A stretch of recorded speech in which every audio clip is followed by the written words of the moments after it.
तो हेलो मेरे प्यारे प्यारे शेर और शेरनियों, आप सभी का स्वागत है हमारे बायोलॉजी वाला 18 में। ठीक है, तो चलिए आइए। आप लोगों ने ठीक है क्लास 12 वाले जो इस समय यूपी बोर्ड के पेपर देने वाले हैं 2027 में, ठीक है, और 2026 में जो इस समय पढ़ रहे हैं, ठीक है।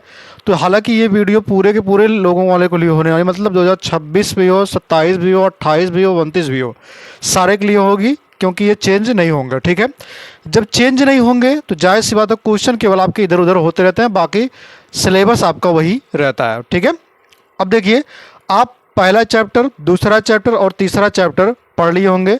अब हम लोग क्या करते हैं, चौथे चैप्टर की तरफ चलते हैं। चौथा चैप्टर बहुत ही इंपॉर्टेंट चैप्टर है, पूरा का पूरा चैप्टर जो आपका इंपॉर्टेंट है, तो ध्यान रखिएगा इस चैप्टर को पूरा अच्छे से और बिना क्लास मिस हुए, ठीक है, अच्छी तरीके से देखते हुए चलिएगा, क्योंकि ये मेंडल से है, तो याद रखिएगा मेंडल जो है बहुत ही इंपॉर्टेंट है। ठीक है, तो आइए क्लास 12 वाले के लिए चौथा चैप्टर है। चौथे चैप्टर का नाम है प्रिंसिपल ऑफ इनहेरिटेंस एंड, ठीक है, वेरिएशन। इसका मतलब क्या होता है कि वंशागति, ठीक है, क्या होगा, वंशागति तथा विविधता के सिद्धांत तथा विविधता। विविधता का मतलब होता है भिन्नता के सिद्धांत। ठीक, ये चैप्टर बहुत ही इंपॉर्टेंट है, ध्यान रखिएगा। ठीक है, इकाई आपका 7 होगा, ये बॉटनी से है। ठीक, अब चलिए देखते हैं। अगर हम बात करें यहां पर इनहेरिटेंस और वेरिएशन, वेरिएशन का मतलब होता है विविधता। क्या होता है, विविधता होता है। क्या होता है, विविधता। और इनहेरिटेंस को क्या बोलते हैं, वंशागति बोलते हैं, वंशागति। तो इसके पहले प्रिंसिपल का मतलब होता है सिद्धांत। प्रिंसिपल का मतलब क्या होता है, सिद्धांत। ठीक है, अब इसमें मतलब हमको ये समझना है कि वंशागति होता क्या है, ये कैसे होता है।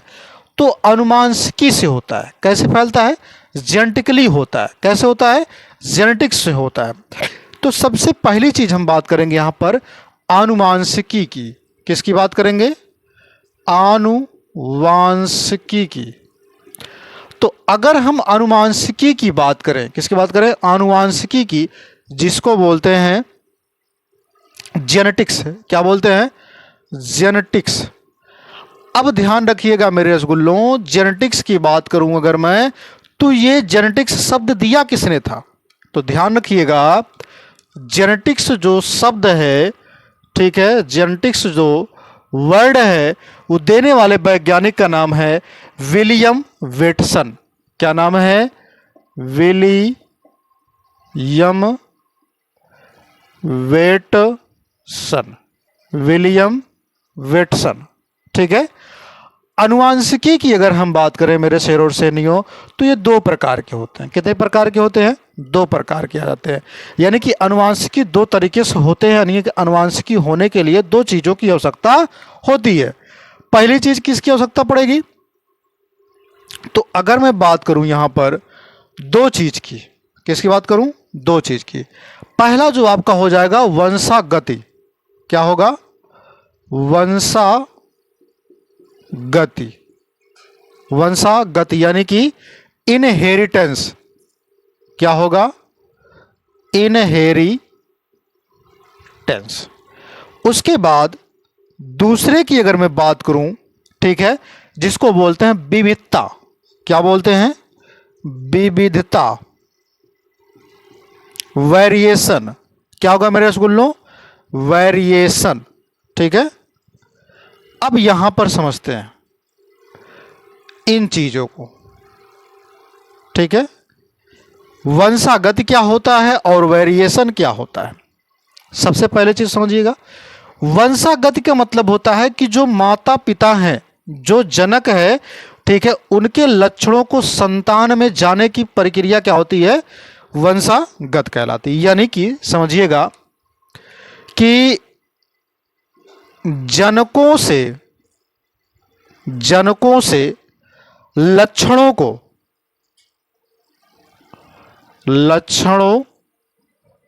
को संतानों में जाना, ठीक है, क्या कहलाएगा? तो वंशागति कहलाएगा। जनक का मतलब होता है यहां पर माता और पिता से, ठीक है। आप एक कहावत सुने होंगे कि जैसे माई वैसे धिया, जैसे काकर वैसे बिया। इसका क्या मतलब है कि जैसे आपके मम्मी पापा होंगे वैसे सेम उसके लड़के भी होंगे। वो अलग बात है कि शकल सूरत चेंज हो, शकल सूरत की बात नहीं हो रही वहां पर। वेशभूषा, उसका पहनावा, रहन सहन, लोगों के प्रति जो है बोलने की प्रक्रिया, ये सारे के सारे चीज डिपेंड करते हैं, ठीक है। इसलिए कहते हैं कि आपका पहनावा बता देता है कि आपके परिवार वाले कैसे हैं, और आपकी भाषा बता देती है कि आपके जो परिवार का जो है संस्कार कैसा होगा, ठीक है। तो ये सब चीज़ें बहुत ध्यान में रखनी होती है। दूसरी चीज़ और भी देखते हैं कि वंशागति जो होता है इसी में आता है अनुवांशिकता। क्या आता है? अनुवांशिकता। भी इसको छोड़ देते हैं, पहले समझते हैं विविधता को। विविधता क्या होता है? विविधता का मतलब होता है भिन्नता। क्या होता है? भिन्नता। भिन्नता का मतलब क्या हो जाएगा अब समझते हैं। भिन्नता, तो भिन्नता की अगर मैं बात करूं तो एक ही जाति के सदस्यों, एक ही जाति के सदस्यों, एक ही जाति के सदस्यों के मध्य, सदस्यों के मध्य या फिर बीच भिन्नता, किसकी? भिन्नता, ठीक है, या फिर असमानता या असमानता, असमानता, ठीक है, असमानता, ठीक है, क्या कहलाती है वो? विविधता कहलाती है, ठीक है। अब समझिएगा, ये जो विविधता होता है ये दो प्रकार का होता है। कितने प्रकार का होता है मेरे रसगुल्लों? दो प्रकार का। अगर मैं विविधता की बात करूं तो यहां पर विविधता जो आपका निकल के आता है ये दो प्रकार का होता है। कितने प्रकार का? दो प्रकार का। सबसे पहला जो विविधता होता है, उसके बाद लास्ट वाला विविधता की हम बात करेंगे। पहला वाला जो विविधता है उसको बोलते हैं कायिक विविधता। क्या बोलते हैं? कायिक विविधता, ठीक है, यानी सोमेटिक वेरिएशन, सोमेटिक वेरिएशन पहला हो गया ये। अब अगर हम दूसरे की बात करें तो दूसरा को क्या बोलते हैं? लैंगिक विविधता।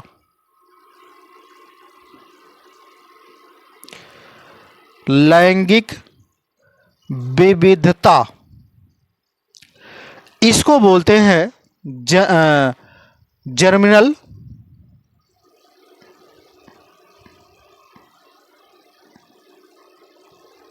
क्या बोलते हैं? Germinal variation. ये दो प्रकार के हो गए, ठीक है। कायिक की हमने बात कर ली और हमने बात कर ली किसकी? लैंगिक की, ठीक है। कायिक और हमने लैंगिक की बात कर ली। अब यहां पर बात और भी आ जाती है कि जो भी चीजें हैं, जैसे कायिक विविधता की बात हम कर लेते हैं, तो कायिक विविधता क्या होते हैं? ये अगली पीढ़ी में स्थानांतरित नहीं होते हैं। कायिक विविधता क्या होते हैं? कायिक का मतलब सिंपल भाषा में समझिएगा, शरीर। तो अगर माता पिता का शरीर है तो क्या वो शरीर बच्चों में ट्रांसफर होगा? अगर ऐसा होगा तो भिन्नता कहां होगी? तो जायज सी बात है, ऐसा नहीं हो सकता। तो यानी इसका कहने का मतलब क्या है कि ये अगली पीढ़ी में, ये अगली पीढ़ी में स्थानांतरित नहीं होते हैं, स्थानांतरित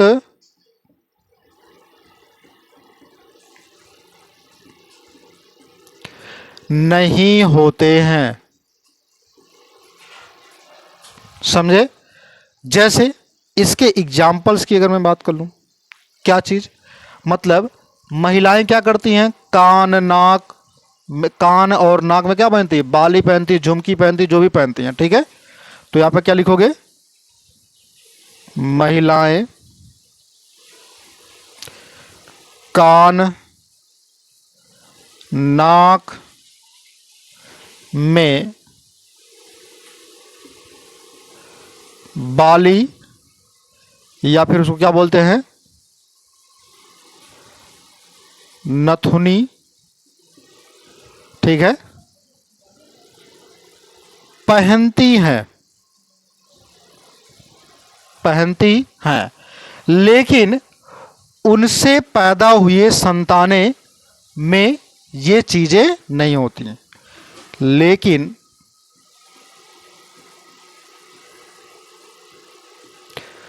उनसे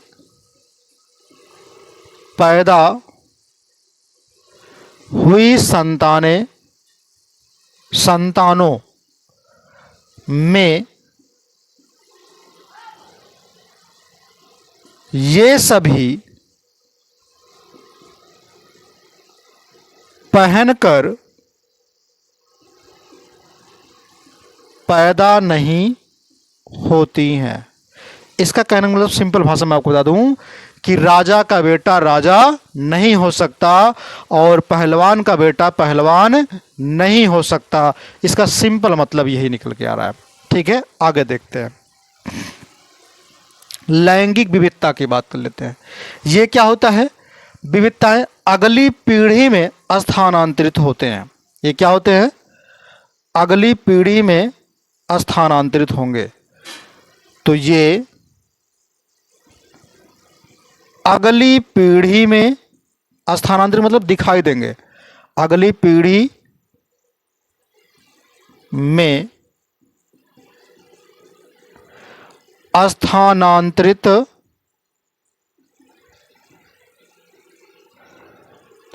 होते हैं, यानी दिखाई देते हैं, ठीक है। अब समझिएगा, ये जो होते हैं लैंगिक विविधता, ये दो प्रकार के होते हैं। कितने होते हैं, दो प्रकार के होते हैं। लैंगिक विविधता की अगर मैं बात करूं तो ये दो प्रकार के होते हैं। कितने प्रकार के, दो प्रकार के। पहला हो जाता है सतत, क्या होता है, सतत। दूसरा होता है असतत, असतत। सतत और असतत समझिएगा। सतत क्या होता है और असतत क्या होता है, इसको भी ध्यान में रखना होता है। तो अगर मैं सतत की बात करूं, किसकी बात करूं, सतत की, तो यहां पर समझिएगा, सतत का मतलब होता है, ठीक है, कि जो हर पीढ़ी में भिन्नता आए, ठीक है, क्या हो, हर पीढ़ी में कैसे आए, यानी कि हर पीढ़ी में भिन्नता आए तो उसे हम क्या कहेंगे, सतत कहेंगे। लेकिन अर्धसूत्री या जीन विनिमय के कारण ऐसा होना चाहिए, ठीक है। इसमें क्या होगा, हर पीढ़ी में क्या होगा, ठीक है, भिन्नता आएगा, विभिन्नता लिखना, हर पीढ़ी में, हाँ, विभिन्नता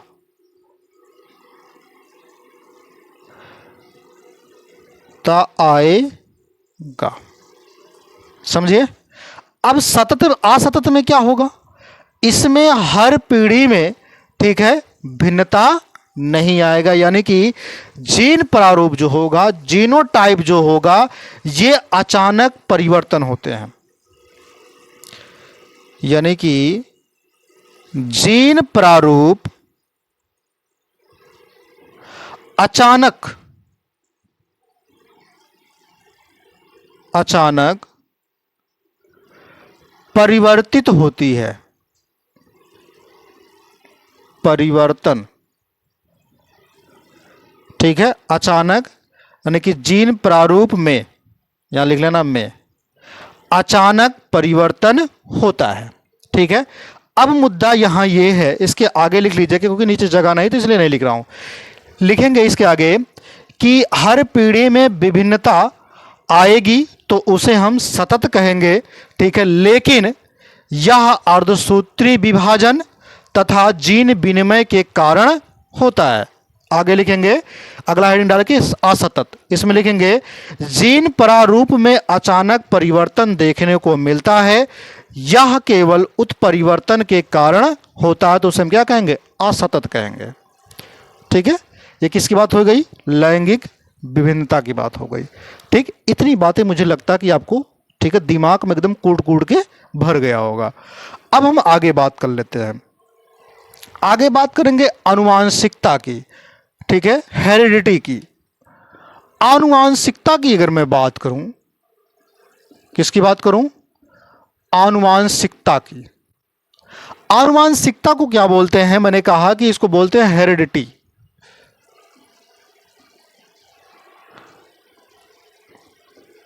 ठीक है, हेरिडिटी। आनुवांशिकता को क्या बोलते हैं, हेरिडिटी बोलते हैं। अब आनुवांशिकता समझिएगा, आनुवांशिकता की परिभाषा क्या बन के आती है कि वंशागति का अध्ययन तथा प्रभाव आनुवांशिकता का। इसके कई परिभाषा बन सकते हैं। पहला का परिभाषा क्या बनेगा कि वंशागति का अध्ययन, क्या बनेगा, वंशागति का अध्ययन, वंशागति का अध्ययन तथा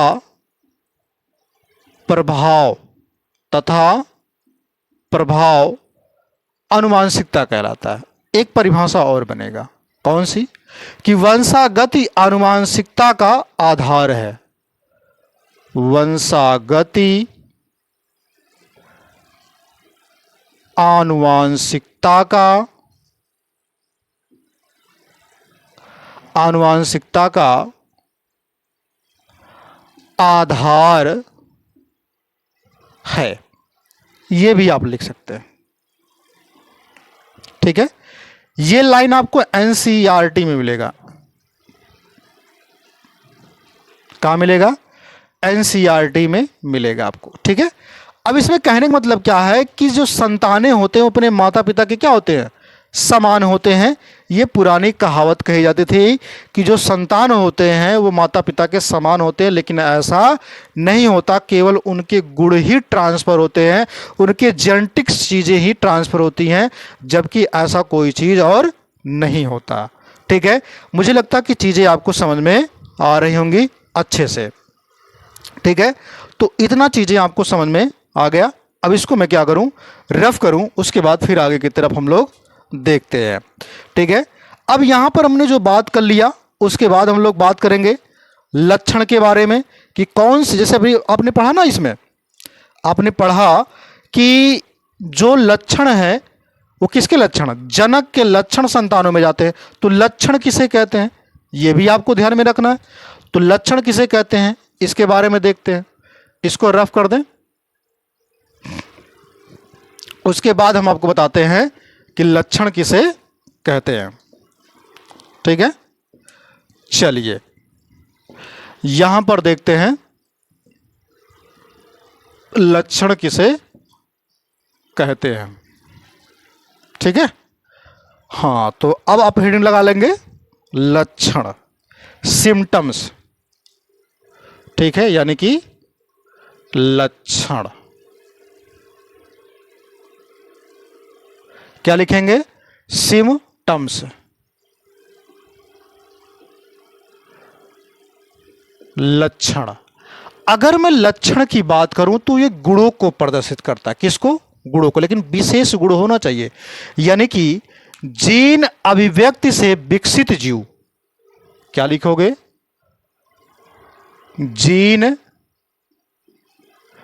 अभिव्यक्ति से, जीन अभिव्यक्ति से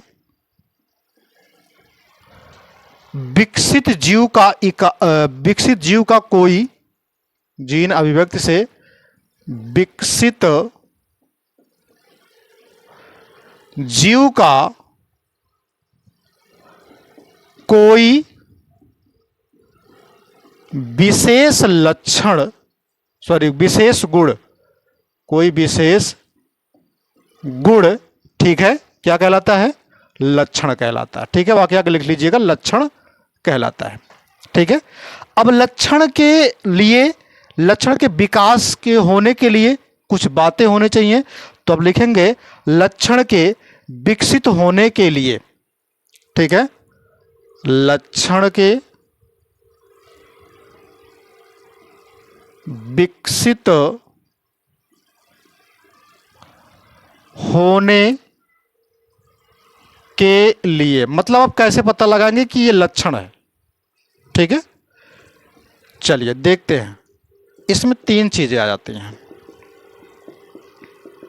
कि क्या क्या चीजें देखेंगे। पहली चीज तो ध्यान रखिएगा, हम इसमें क्या चीज देखेंगे कि जीन जो होगा वो उपस्थित होना चाहिए। क्या होना चाहिए इसमें? जीन प्रेजेंट होना चाहिए, यानी कि उपस्थित होना चाहिए, उपस्थिति होना चाहिए। किसका? जीन का। अगला बात कर लेते हैं, जीन अभिव्यक्ति होना चाहिए, जीन अभिव्यक्त होना चाहिए। तीसरी पॉइंट बात कर लेता हूं कि अनुकूल दशाएं उपस्थित होना चाहिए, यानी कि अगर ये सारी प्रक्रिया होती तो उनमें अनुकूलन होना जरूरी है। तो अनुकूल दशाएं, अनुकूल दशाएं उपस्थित होना चाहिए, उपस्थित होना चाहिए। ठीक है, तो ये रहा लक्षण। अब कुछ चीजें और समझिएगा। नोट में आप लिखेंगे, क्या लिखेंगे नोट में? कि मनुष्य की प्रत्येक कोशिका में इंसुलिन का संश्लेषण जीन उपस्थिति होता है। मनुष्य में, मनुष्य के प्रत्येक कोशिका में, प्रत्येक कोशिका में इंसुलिन संश्लेषण, इंसुलिन संश्लेषण का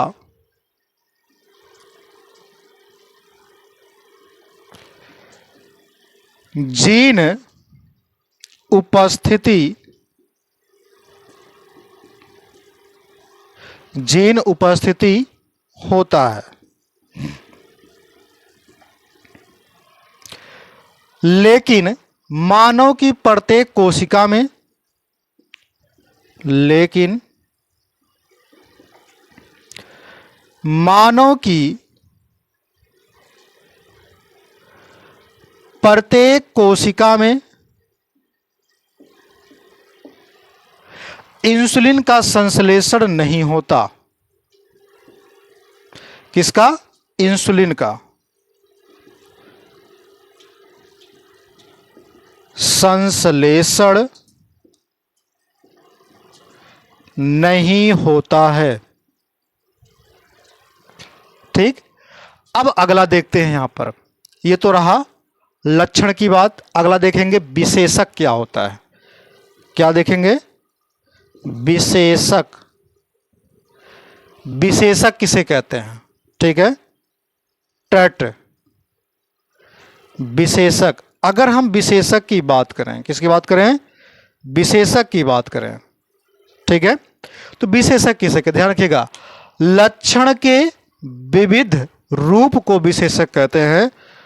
तो लक्षण के विविध रूप को विशेषक कहते हैं। ठीक, विविध रूप मतलब भिन्न भिन्न रूप, विविध रूप मतलब भिन्न भिन्न रूप। जैसे मैं आपको बता दे रहा हूं, इधर देखिएगा, विशेषक के नीचे लिखिएगा। ठीक है, मान लेते हैं हमने क्या लिखा, एक तरफ लाल लिखा और एक तरफ मैंने लिखा विशेषक। ठीक, अब समझिएगा, लाल क्या हो गया आपका, अब लाल एक रंग हो जाएगा, तो रंग का क्या हो जाएगा, एक लक्षण बताएगा। तो लक्षण का विशेषक क्या होगा, सबसे पहले चीज ध्यान रखिएगा, पुष्प का रंग क्या बनेगा, पुष्प का रंग, ये क्या है, लक्षण है उसका। ठीक है, अब कौन सा रंग बनेगा तो वो विशेषक में आ जाएगा। ठीक है, उसके बाद क्या होगा, आंख का रंग, आंख का रंग मतलब जो आंख यखिया ना भैया, आंखा जो ने बोलते हैं, आंखा, ओकर बाद उसके बाद फली का रंग, ये सब क्या हो जाएंगे तुम्हारे, लक्षण हो जाएंगे। क्या हो जाएंगे, लक्षण। अगला, तने की ऊंचाई, तने की ऊंचाई। अगला, त्वचा का रंग। ये सारे के सारे क्या निकल के आए, ये लक्षण हो गए। क्या है, लक्षण हो गए। इसका विशेषक क्या बन के आएगा ये देखते हैं। तो पुष्प का रंग लाल भी हो सकता है और कैसा हो सकता है, सफेद भी हो सकता है। आंख का रंग काला भी हो सकता है और भूला भी हो सकता है, करीवा और क्या होगा भैया, भूअर का। फली का रंग की बात करें तो हरा भी हो सकता है और पीला भी हो सकता है, हरियर का और पियर का जो ने क्या होगा, पीला। ठीक, तने की ऊंचाई की बात करते हैं तो लंबा भी हो सकता है और बौना भी हो सकता है। तो लंबा भी होगा और क्या होगा, बौना भी होगा। त्वचा की रंग की बात करें तो यह गहरा भी हो सकता है और हल्का भी हो सकता है, गहरा और हल्का। ठीक, तो मुझे लगता है कि लाल और विशेषक में चीजें समझ में आई, विशेषक कौन सा बन के आएगा। ठीक है, अब अगली हेडिंग से आपकी हो जाएगी जीन यानी कि कारक। कौन सी हेडिंग बनेगी, जीन यानी कि कारक। ये आपकी हेडिंग बनेगी, जीन या कारक। तो जीन और कारक की अगर हम बात करें, किसकी बात करें, जीन या कारक की। जीन को इंग्लिश में बोलते हैं, ठीक है, जीन ही बोलते हैं, और कारक को हिंदी में सॉरी इंग्लिश में बोलते हैं फैक्टर। क्या बोलते हैं, फैक्टर बोलते हैं। ठीक है, तो ये हेडिंग लगा लीजिएगा, जीन। क्या लगाएंगे हेडिंग, जीन। अगर मैं जीन की बात करूं, किसकी बात करूं, जीन की, या मैं फिर मैं बात कर लूं कारक की, इसको बोलते हैं फैक्टर। क्या बोलते हैं, फैक्टर। ठीक है, फैक्टर। अब ये क्या होते हैं इसको भी ध्यान में रखिएगा। तो जीन या फैक्टर यानी कि कारक की बात किया, सबसे पहले चीज तो ध्यान रखिएगा कि जीन शब्द किसने दिया था। तो जीन जो शब्द है ये जोहानसन ने दिया था। किसने दिया था, जोहानसन ने। किसने दिया था मेरे शेरों से नहीं हो, जोहानसन ने। ठीक है, इस शब्द को, जीन शब्द को। कारक शब्द को किसने दिया था, तो कारक शब्द की अगर मैं बात करूं तो ये दिया था किसने, मेंडल ने। किसने दिया था, मेंडल ने। मेंडल का पूरा नाम होगा ग्रेगर जॉन मेंडल, उसको छोड़ देते हैं अभी। ठीक है, आगे देखते हैं। अगर हम बात करें जीन किसे कहते हैं तो ध्यान रखिएगा, गुणसूत्र में यानी कि क्रोमोसोम में डीएनए का वह विशेष भाग। ठीक है, तो क्या लिखेंगे आप, गुणसूत्र में, गुण सूत्र में डीएनए का वह विशेष भाग, वह विशेष भाग, ठीक है, जो आरएनए, जो आरएनए जो आरएनए से प्रोटीन बनाता है, जो आरएनए से प्रोटीन बनाता है। समझ में आया? यानी अगर मैं जीन की बात करूं तो जीन क्या होता है? आनुवांशिक इकाई होता है। तो जीन आनुवांशिक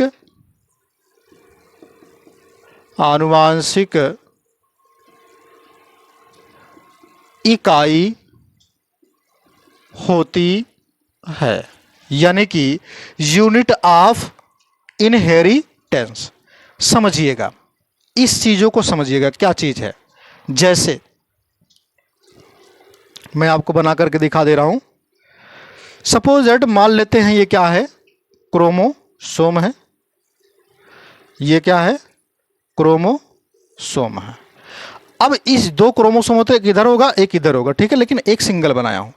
अब ये जो क्रोमोसोम है, इसी क्रोमोसोम के अंदर क्या होंगे? डीएनए होंगे। क्या होंगे?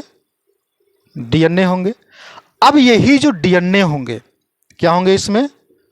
डीएनए। डीएनए का पूरा नाम क्या होगा? Deoxyribo nucleic acid. अब उसके बाद इसी डीएनए में क्या होगा? अनुलेखन होगा। क्या होगा? अनुलेखन होगा। अनुलेखन। जब इसमें अनुलेखन होगा तो बनेगा क्या चीज? आरएनए। आरएनए कौन सा बनेगा? एमआरएनए बनता, लेकिन केवल आरएनए में लिख दे रहा हूं। अब इसके बाद कौन बनेगा? तो इसके बाद होता है ट्रांसलेशन। क्या होता है? ट्रांसलेशन। अब ट्रांसलेशन के बाद बनेगा प्रोटीन। क्या बनेगा? प्रोटीन बनेगा। क्या बनेगा? प्रोटीन। अब प्रोटीन के बाद क्या बनेगा? प्रोटीन, ठीक है। प्रोटीन के बाद बनेगा एंजाइम। क्या बनेगा? एंजाइम बनेगा।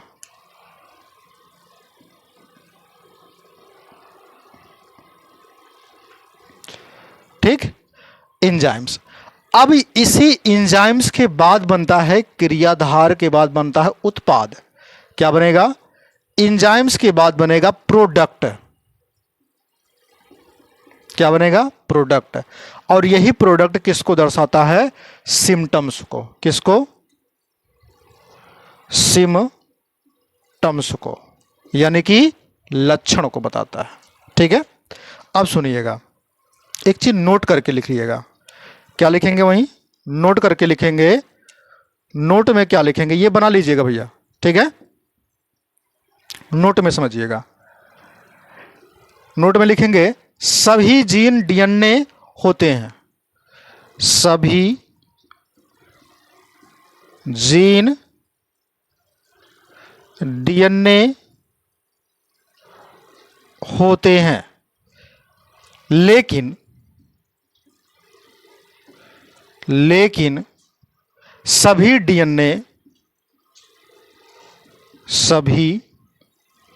डीएनए जीन नहीं होते। जीन नहीं होते हैं। मुझे लगता कि चीजें आपको प्रॉपरली समझ में आया होगा। ठीक है। ये कैसे कैसे इस घटना थी, मैं सारे के सारे चीजों आपको मैंने बता दिया। ठीक है। अब हम लोग आगे की बात को समझते हैं। अगला हेडिंग्स आपका बन के आ जाएगा यहां पर। ठीक है। युग्म विकल्पी, जिसको क्या बोलते हैं? एलील्स। क्या बोलते हैं? एलील्स, युग्म विकल्पी। तो अगर मैं बात कर लूं यहां पर युग्म विकल्पी की, किसकी बात कर लूं? युग्म विकल्पी।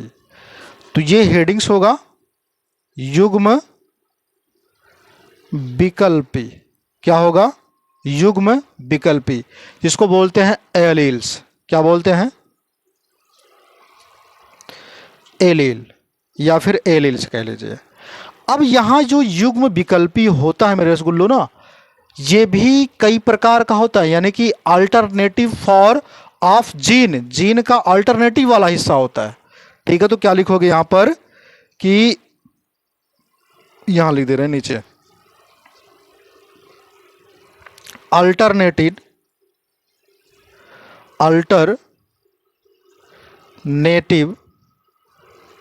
From of gene. ठीक, अब इसमें समझिएगा कि युग्म विकल्पी जो होता है ये 2 टाइप्स होते हैं। कैसे होते हैं? 2 टाइप्स। सबसे पहली चीज तो मैं अगर बात कर लूं इसके 2 टाइप्स की, युग्म विकल्पी के 2 टाइप्स की। पहला जो आपका निकल करके आ जाता है, इसमें 2 टाइप्स होते हैं, मैंने आपको पहले बताया। ठीक है, पहला जो आपका हो जाएगा उसको बोलते हैं प्रभावी युग्म विकल्पी। क्या बोलेंगे? प्रभावी युग्म विकल्पी, ये होगा पहला। दूसरा जो आपका निकल करके आएगा उसको बोलेंगे अप्रभावी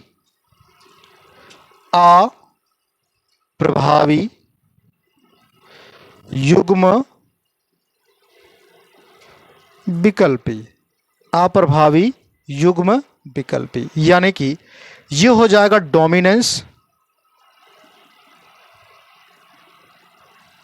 डोमिनेंट एलील्स या फिर एलील। अब उसके बाद ये हो जाएगा तुम्हारा क्या चीज? रिसीव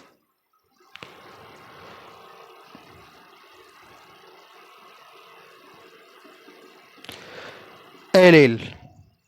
ठीक है, ये होगा। अब समझिएगा चीजें, ये जो होता है प्रभावी की बात कर लेते हैं।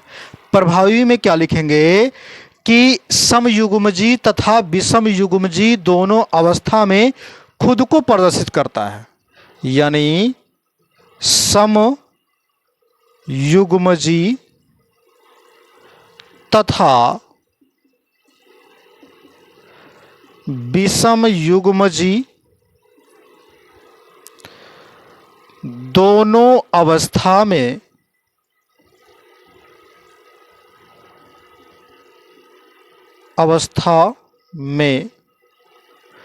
प्रदर्शित करता है।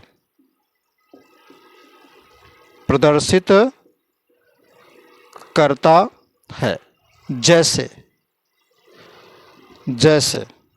समझिएगा, अगर कैपिटल टी लिख देते हैं तब भी लंबा होगा। अगर कैपिटल टी और स्मॉल टी लिख देते हैं तब भी क्या होगा? लंबा होगा। यानी कि दोनों कंडीशन में आप देख रहे हैं लंबा हो रहा है। दोनों कंडीशन में क्या है? लंबा दिखाई दे रहे हैं।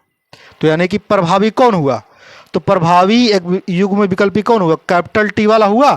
तो आप देख रहे हैं कि दोनों जब समान हैं, समयुग्म की हैं, तब भी लंबा को दर्शा रहा है। जब विषम युग्म की हैं तो एक कैपिटल वाला एक छोटा वाला है। तो जब छोटा और बड़ा वाला दोनों में तो तब भी देखो बड़ा वाला अपने आप को दिखा रहा है। तो ठीक है, क्लियर हो गया। अब उसके बाद समझते हैं, इसकी बात देखते हैं। अप्रभावी, यह केवल समयुग्मजी अवस्था में ही दिखाई देता है। किसमें? यह केवल समयुग्मजी अवस्था में दिखाई देता है। ठीक, जैसे समझिएगा इस चीज को, समयुग्मजी अवस्था में। जैसे मान लीजिए हमने लिखा स्मॉल टी। अब स्मॉल टी तो ये दिखा रहा है ना अपने आप को। किसको दिखा रहा है? बौना को दिखा रहा है। किसको दिखा रहा है? बौने को। तो यहां पे स्मॉल टी जो होगा ये अप्रभावी होगा। क्या होगा? अप्रभावी होगा। क्लियर हो गया इतनी बात? तो मुझे लगता है कि चीजें आपको समझ में आई होंगी। अब समयुग्मजी क्या होता है और विषमयुग्मजी क्या होता है, इसके बारे में हम लोग आगे की वीडियो में चर्चा करेंगे। तब तक ले आप लोग हंसते रहिए, मुस्कुराते रहिए, और वीडियो अगर अच्छी लगे तो उस पर थंब वाला इंप्रेशन जरूर भेजिएगा। ठीक है, बाकी आप लोग हंसते रहिए, मुस्कुराते रहिए, अपना टॉपिक को पढ़ते रहिए, वीडियो को लाइक शेयर भी करते रहिएगा। जय हिंद, जय भारत।